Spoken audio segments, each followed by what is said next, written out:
Ora, seja bem-vindo ao canal MOS, o canal das formações contínuas. Formações essas que serão moderadas por mim, Tiago Antônio Vilamão, técnico especializado em anestesiologia, dor e reanimação. Hoje eu trago um tema muito especial. Acaba sendo especial porque é um tema de domínio comum. Todo mundo sabe o que é sistema digestivo. Então, é disso que iremos falar hoje. Visto que desde a quinta, sexta, sétima, fala-se do sistema digestivo. Mas hoje nós vamos trazer alguns aspectos interessantes, razão pela qual quero convidar assim, o internauta que esteja aí a acompanhar essas aulas, de modo que pegue uma folha, pegue uma caneta e assim poder anotar alguns aspectos que achar interessante. Já agora vamos dar o conceito do que é sistema digestivo. O sistema digestivo é um sistema do corpo humano responsável por garantir o processamento dos nutrientes ingeridos e promover a absorção dos nutrientes nele contidos e a eliminação do material inútil do nosso organismo. É assim, nós sabemos, para a nossa sobrevivência, nós precisamos consumir. Consumimos o pão, comemos o arroz, ingerimos a água, tomamos o sumo. Então, todos esses alimentos que nós consumimos, para que eles possam beneficiar o nosso organismo, eles precisam passar por um processo de transformação. Só depois de serem transformados em partículas mais simples, partículas mais pequenas, que se chamam de aminoácidos. Então, esses aminoácidos é que terão condições necessárias para poderem ser absorvidos para a nossa corrente sanguínea. Então, qual é a função do sistema digestivo? O sistema digestivo ele tem como principal função de transformar o alimento em partículas mais ínfimas para possibilitar a absorção de nutrientes. É aquilo que nós estávamos a falar. A principal função do sistema digestivo é garantir a transformação desses alimentos que nós comemos. Por exemplo, nós comemos um pão, nós sabemos que o pão é sólido. No estado em que ele se encontra, não é possível ele entrar na nossa corrente sanguínea. Portanto, para que ocorra essa absorção, esse pão primeiro precisa de ser transformado. Então, ele tem que ser transformado em partículas mais pequenas, de modo que possa ser absorvido pelos capilares para dentro da nossa corrente sanguínea. Composição. O tubo digestivo está dividido em duas partes principais. Temos o tubo digestivo propriamente dito e os órgãos anexos. Então, o tubo digestivo propriamente dito, ele está, por sua vez, está subdividido em três partes principais. Nós temos o tubo digestivo alto, o tubo digestivo médio e o tubo digestivo baixo. Então, no tubo digestivo alto, nós encontramos a boca, a faringe e esôfago, enquanto que no tubo digestivo médio encontramos o estômago e o intestino delgado. Por sua vez, o intestino delgado subdivide-se em três partes. Temos a primeira porção, que se chama de duodeno, a segunda porção chama-se de jejuno e a terceira porção chama-se de íleo. Daí vamos encontrar a última parte do intestino do tubo digestivo, que se chama de tubo digestivo baixo, que é composta por o intestino grosso, ou simplesmente, ironicamente, também pode se chamar de cólon, onde o cólon, por sua vez, é subdividido em 5 partes.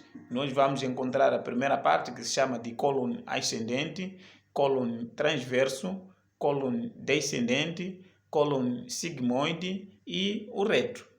E assim temos a composição do tubo digestivo. Mas, para além desses órgãos todos que nós citamos, encontramos também alguns órgãos anexos que participam no processo de digestão. Quais são esses órgãos?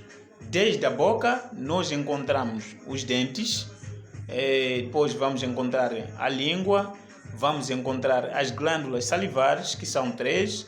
Temos a glândula parótida, a glândula submandibular e a glândula sublingual.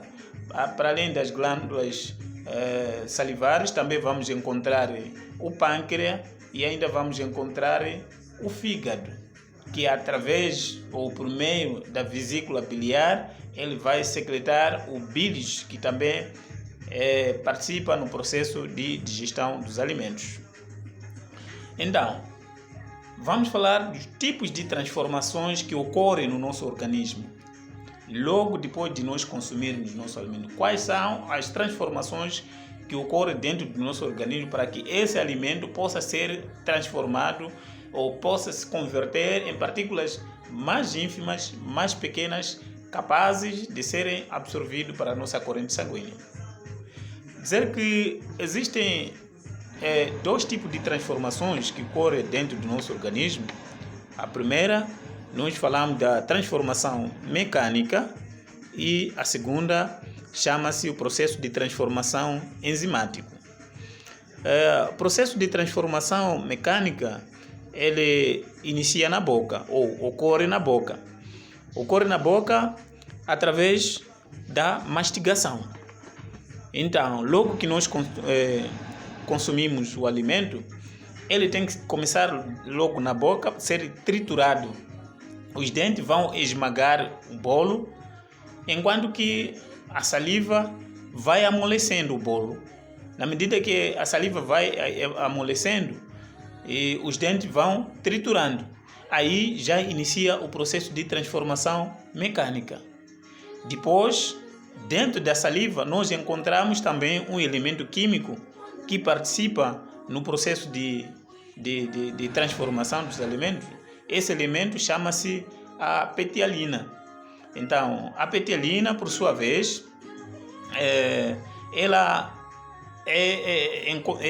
a petialina é a amilase salivar, que garante a transformação do âmido em moléculas menores que se chama de maltose. Então, depois daquela mistura que vai ocorrer entre a saliva, a petialina, então os alimentos são transformados de âmido para moléculas mais pequenas que se chama de maltose. Depois dessa transformação, esses alimentos são enviados para o esôfago. Melhor, antes de chegar no esôfago, ele primeiro passa para a faringe. Só que a faringe é um tubo comum. Nós encontramos a faringe tanto no sistema digestivo como no sistema respiratório. Ele desempenha a função dupla. É o único órgão que desempenha ou que nós encontramos tanto no sistema digestivo, assim como no sistema respiratório. É a razão pela qual ali os alimentos só servem de passagem. Eles vão passar e até chegar ao esôfago. Quando chega no esôfago, o esôfago é um tubo muscular longo que parte desde o istmo da boca e vai até a cárdia. Cárdia, estamos a falar a boca do estômago.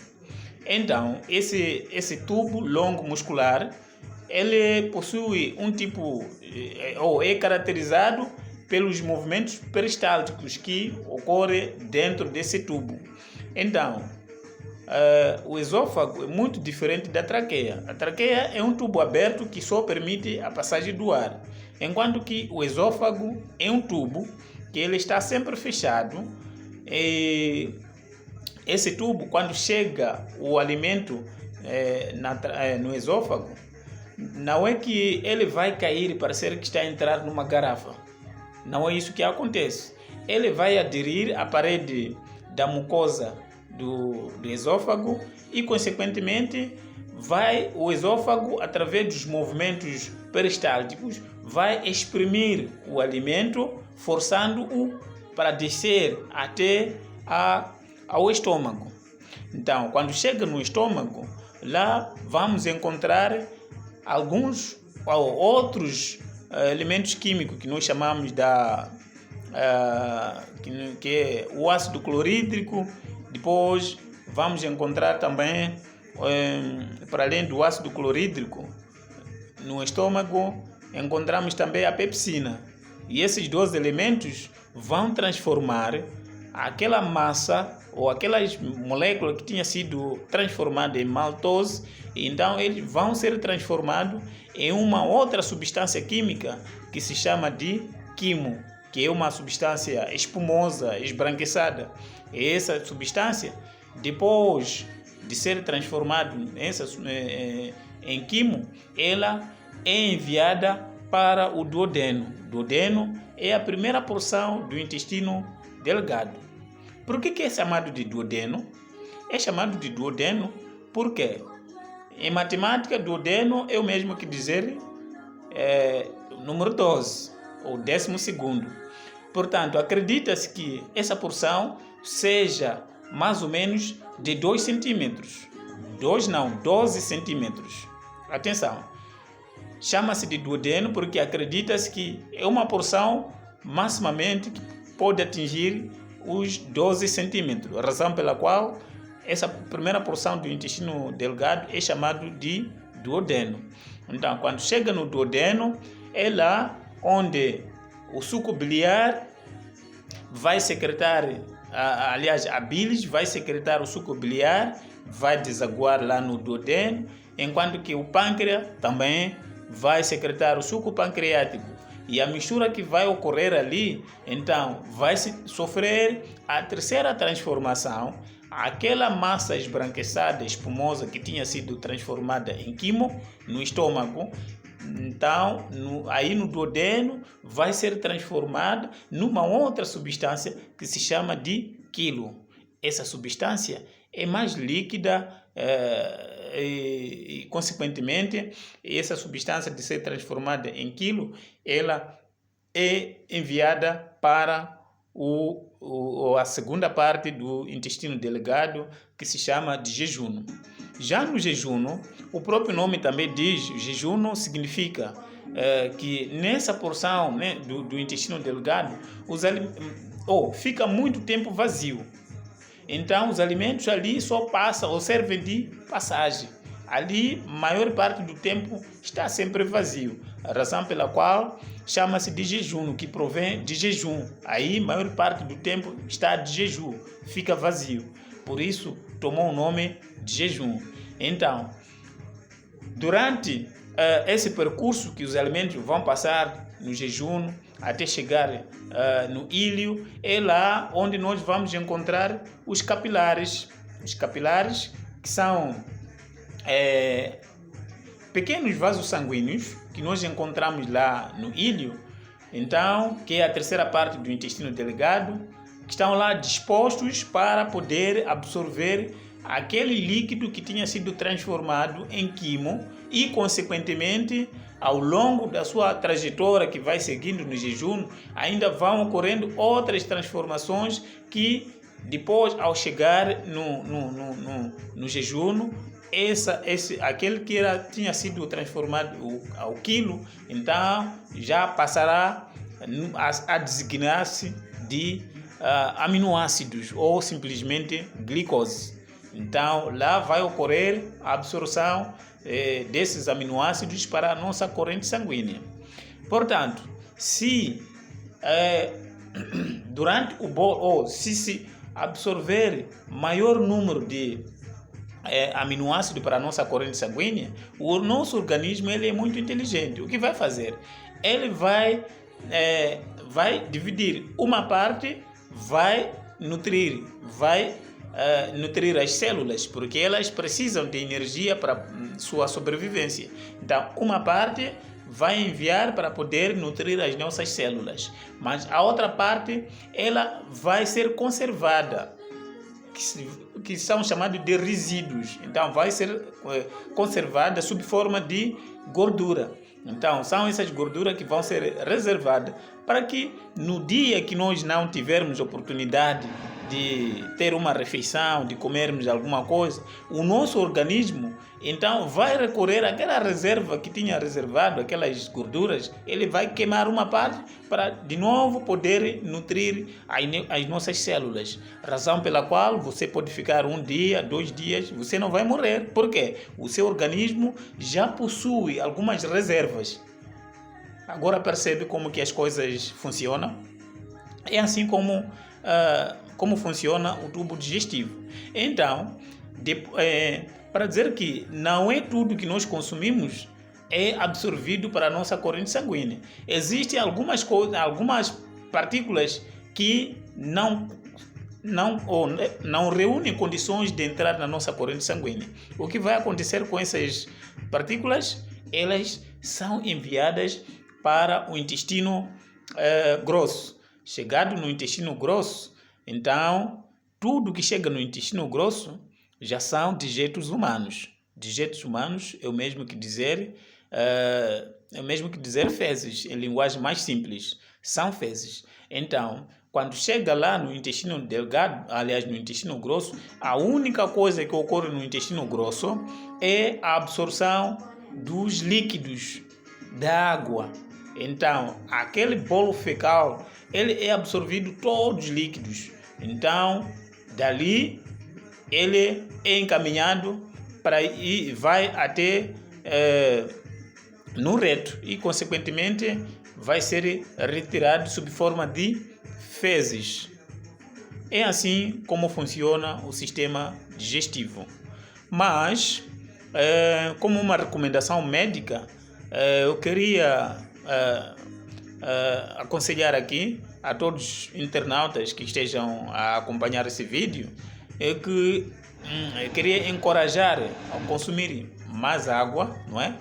Devemos ingerir muitos líquidos, porque os líquidos eles vão ajudar ao processo de digestão dos alimentos. Além disso, eles vão potenciar os movimentos peristálticos dos intestinos. Então, quanto mais forem os movimentos peristálticos, então maior será a absorção dos nutrientes para a corrente sanguínea.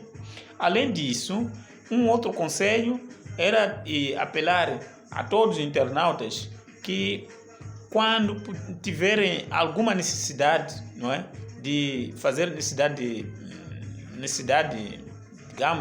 biológica, ou então quando tivermos necessidade de defecar, não podemos adiar. Por quê?